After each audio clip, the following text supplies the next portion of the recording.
somebody said, what is a permanent solution for dandruff? So dandruff is a condition because your own yeast or your own commensal, which is your organism which is already there, kind of gets hyperreactive. So there is no solution to it. Keeping your scalp clean, non-greasy might keep your dandruff away. Right. So severe dandruff, maybe you need an antifungal pill, maybe you need a lotion, maybe your diagnosis itself is wrong. You may have a dry scaly scalp which you're thinking is dandruff. Dandruff. You may have a sebo-psoriasis, which is a combination or a borderline between the psoriasis and seborrhea.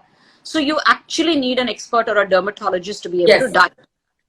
And I think one thing which I want to say here is, we all are guilty of pretending to be self-diagnostic doctors with Google. So we should not do that, you know, because so many times even Dr. Rashmi shouted at me saying, you have Googled it and you've read some nonsense, you know. So I think we need to like not Google every single thing and try on like silly remedies that are from Instagram. Now somebody else has said hair fall solution.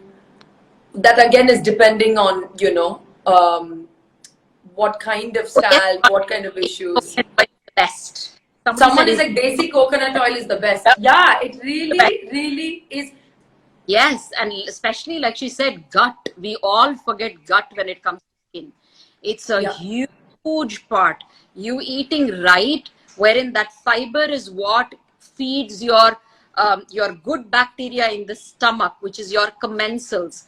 Where if you're taking from outside, for example, it's your prebiotic and probiotic which you're taking. So prebiotic, the good bacteria, probiotic is something which is the food for the good bacteria. Yeah. So nowadays we all take it in a pill, but in the good old days, your yogurt or your dahi at home, you know, was your prebiotic. Our idli and our dosa, which was fermented, was our pre and probiotic. So, you know, good food, Indian food, if you have well, you may really not need any supplements. But where do we have? Love that.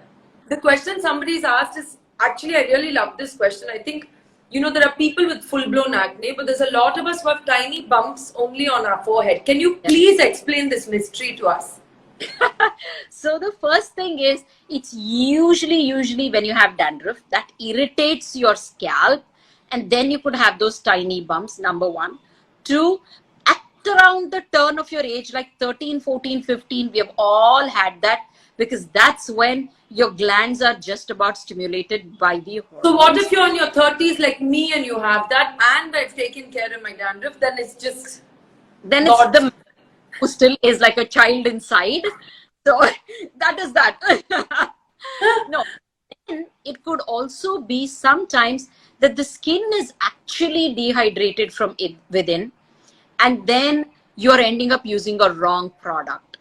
Understood. When the skin is dehydrated, usually your glands, anything in the body works with a feedback mechanism.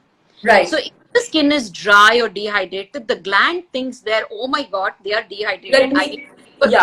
Compensate. It overproduces, but there is a skin on top which is blocking the secretion out. So then it becomes tiny bumps inside. That is what those tiny bumps are.